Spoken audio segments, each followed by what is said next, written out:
Hey everybody, it's Tamar. It's Saturday, and we're talking about airport security.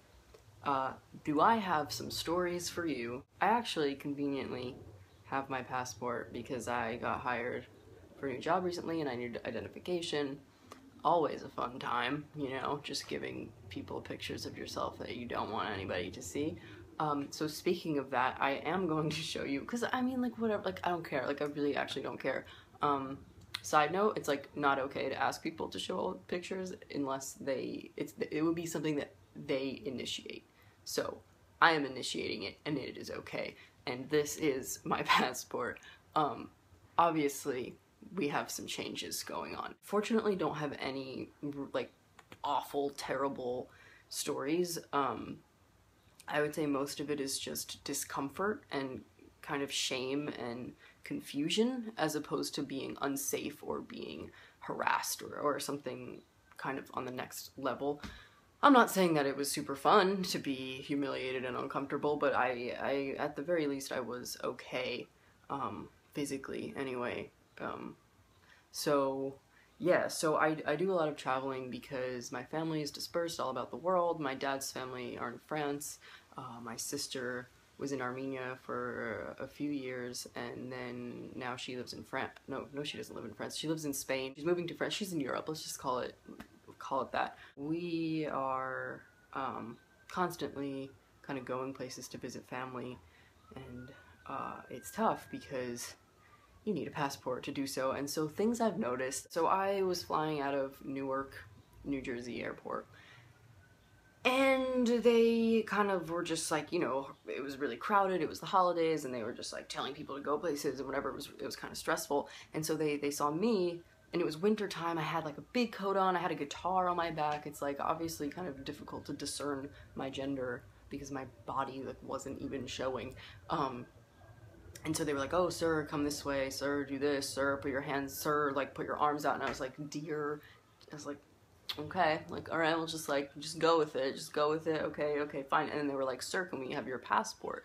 And I was just like, yeah, sure, yeah, have a time with it. So I give it to them, and they looked like they had seen a ghost, and they were just like, oh, we're so sorry, like, we're so sorry, and then immediately started correcting themselves, and then made it super awkward, and then everybody behind me was like, what's going on?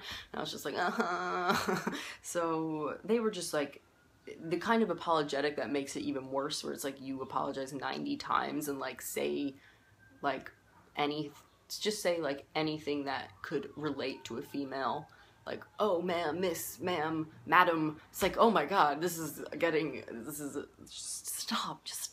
What else? Oh, okay. Then the next time I flew to Armenia. This was terrifying, because Armenia is a post-Soviet state. If you know anything about Russia and their views towards LGBT people, you can kind of just translate that to how Armenia feels. So I was so nervous that I had to take a flight to Vienna and then connect in Vienna to go to Yerevan. I was so anxious about it that on the flight to Vienna I got ill, like literally ill. And I had like a 13-hour layover in Vienna, which was horrible. So I was like, oh, I'm gonna like see the city and like do all these fun things. No, I checked myself into a hotel and like proceeded to get ill for like, I don't know, and then went to sleep and then got on a flight to go to Yerevan. It was so stressful. I get on the flight, it was fine, but now I arrive in Zvartnots airport, which is in Yerevan, Armenia, and just that country is so, the gender binary is so apparent, and it's just, I was scared. I was really scared. And so I give this you know, customs border person my passport, and she just keeps looking at it and looking down like this for what felt like a half hour. I'm sure it was like a minute, but it was an unnecessary amount of time to be checking. She just kept asking, "You're Tamar, you're Tamar," like it's like, ask one more time. Like every time you ask, I'm going to say yes. So if you ask me one more time, my answer is not going to change. So she just kept asking and asking, and I was just standing there. I feel like I was so red and it was really uncomfortable. And then she just like looks at me with literal disgust and stamps my passport and just like throws it back to me. It was so awkward. Did I get in the country fine? Yes, but could that have been a more pleasant experience? Probably, yeah. The next time I flew to Spain. I had been on T for like a very short period of time, and it was when it wasn't even really working, so I guess I was on T, but like so minimal of changes I don't think that the outside world could have picked up on. I don't think this had to do with that.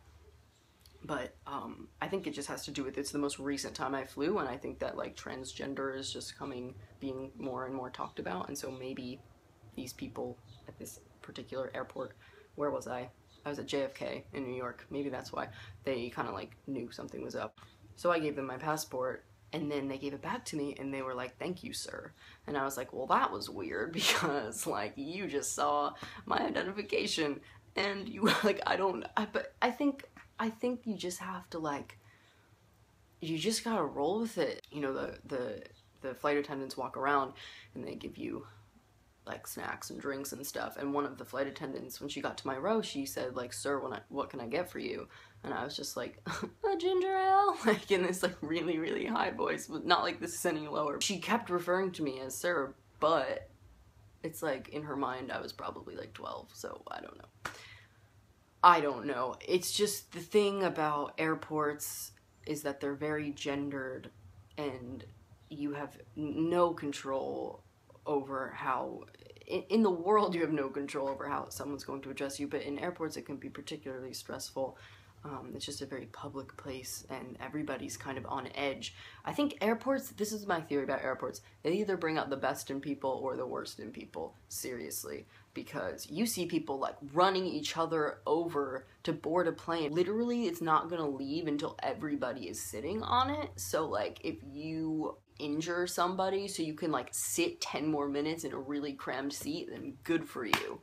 The human behavior in airports just really bugs me. But then you see really nice people too, like people who, you know, I think I was like frantic because I couldn't find my gate and somebody helped me, and it was like, wow, you're a really wonderful person. So it goes both ways in airports. This isn't what the topic is. It totally depends on where you're going. If you're going to Europe, or if you're going to the United States or Canada, I feel like you probably won't get as much of a problem if you're going to kind of further east places.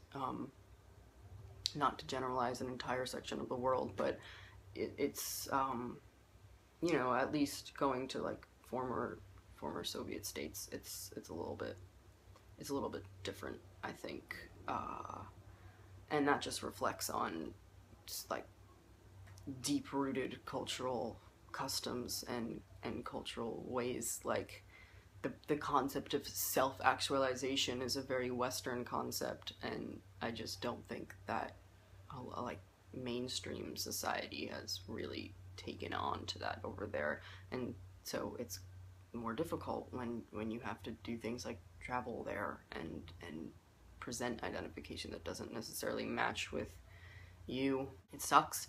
I need to get a new passport. I don't know when I'm gonna do that. I don't know how I'm gonna do that. I haven't really worried about it because I'm not traveling anytime soon, but if I do, I think this was like these kind of experiences that keep compounding on top of each other. It's like each one is kind of a sign that like it's time, like you should get a new one.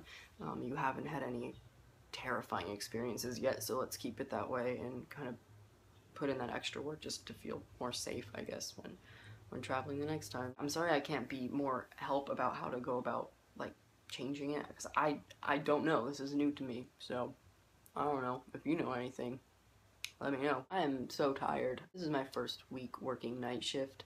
You can see it on my face. I'm incredibly exhausted. But it's the weekend, so that's a good thing. I hope everybody has a good weekend and everybody can catch up on some sleep, which is precisely what I'm going to do. I will see you next time. Bye.